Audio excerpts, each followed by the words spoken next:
친구하고 7개월 정도 전부터 이제 처음에는 친구랑 좀 재미삼아서 채널을 만들었는데 친구 아버님이 되게 재밌는 분이세요. 아버님 일상을 브이로그처럼 이렇게 촬영하면 재밌겠다 싶어서 아버님이 직접 수행하는 형식으로 지금 콘텐츠를 해서 하고 있어요. 흐름이 아무래도 좀 늘어나면서 돈을 벌기 시작하면서 그런 것 때문에 조금 서로가 서먹서먹해지는 게 있더라고요. 좀 큰 문제가 더 생기기 전에 계약서를 써놓고 싶은데 이거 어떤 식으로 써야 할지 잘 모르겠더라고요. 네, 어떤 역할을 각각 하시는지 좀 자세히 설명을 해주시겠어요? 휴대폰을 가지고 아버님을 촬영하고 있고요. 아버님은 말씀드린 대로 출연을 해주고 계신 거고 제 주제나 미션 같은 거를 기획을 하고 촬영 영상 편집부터 자막, 음악 효과까지 다 작업을 해서 혹시 수익 분배 같은 얘기 뭐 하신 적 있으세요? 출연하는 것만으로도 재밌겠다고 하셨던 거고 나중에 수익이 생기면 성의껏 챙겨드리자 이러면서 시작을 했던 거고요. 친구랑 저는 따로 계약서 같은 걸 쓰지는 않고 반 나눠 가지자 이렇게 말을 했었거든요. 아, 구두로? 친구랑 친구 아버님이 저한테 말씀하시기를 용역 형태로 돌려서 일당식으로 주고 나머지를 두 사람이 나눠 갖는 형식으로 하자고 제안을 하셨는데 오히려 아버님은 출연료 명목으로 해서 드리는 걸로 했으면 하거든요.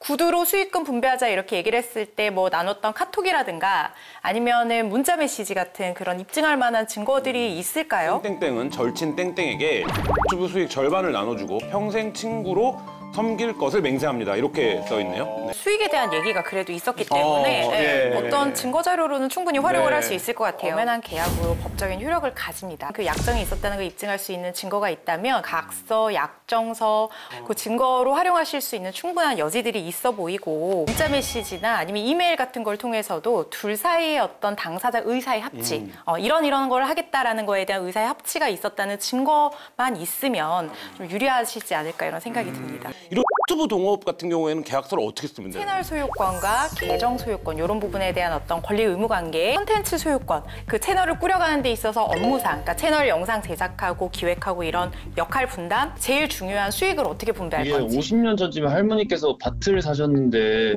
그때부터 현재까지 줄곧 저희가 이렇게 농사를 지어왔어요. 서울에서 약간 모르는 사람이 와가지고 땅이 자기 아버지한테 상속받은 땅인데 우리가 여기서 농사를 짓고 있냐면서 땅을 내놓으라고 하는 거예요. 토지대장을 떼보니까 다른 사람 명의로 되어 있더라고요. 소유권을 이대로 뺏길 수밖에 없는 건지. 당사자인 할머니는 뭐라고 지금 이제 말씀을 하시던가요? 당시에 상황을 떠올리기는 좀 어려우시고요.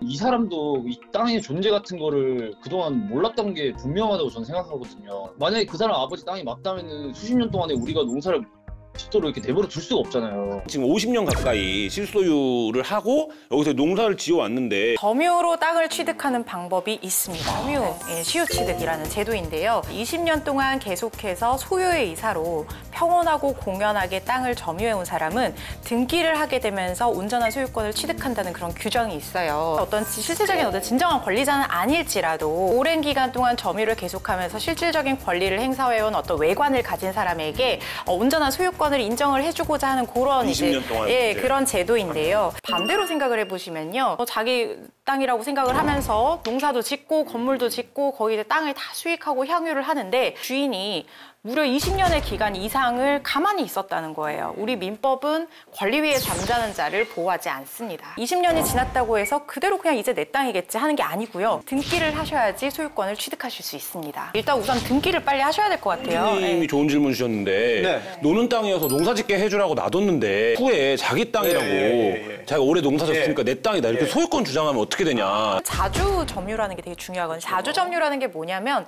진짜 내 땅인 줄 알아야 돼요. 그거를 막 내가 이제 노는 땅이라고 농사 짓게 해줘 이렇게 해서 하면은 이미 그 땅 주인이 내가 아니라는 걸 알 수밖에 없는 상황이잖아요. 어쨌든 알고 이렇게 하는 것은 인정을 받을 수가 없습니다. 그런 거 있어요. 저희 그 스튜디오에 좀 오시는 길에 하늘에서 뭐 지표가 펄럭펄럭 막 떨어집니다. 떨어졌어요, 눈앞에.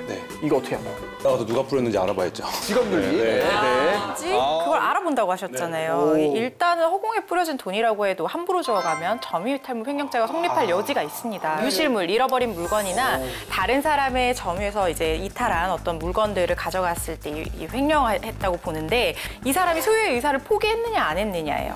네. 그러니까 소유를 포기할 의사로 돈을 뿌렸다고 하면 그걸 가져간 것까지 사실은 이제 점유이탈물 횡령죄로 처벌하기는 좀 어려울 것 같고 사람이 소유권을 포기한 건지 모르고 하늘에서 막 이게 돈이다 하고 죽잖아요. 점유이탈 횡령에 고의가 없었다고 하니까 그런 부분은 고의가 없다는 걸 입증을 하셔가지고 예를 들면 이런 거는 확실해요. 돈을 찾고 있는 거예요. 이렇게 뿌려진 돈을 막 줍고 있는데 이렇게 슬쩍 가져갔다. 이런 경우에는 문제가 될 수 있겠죠.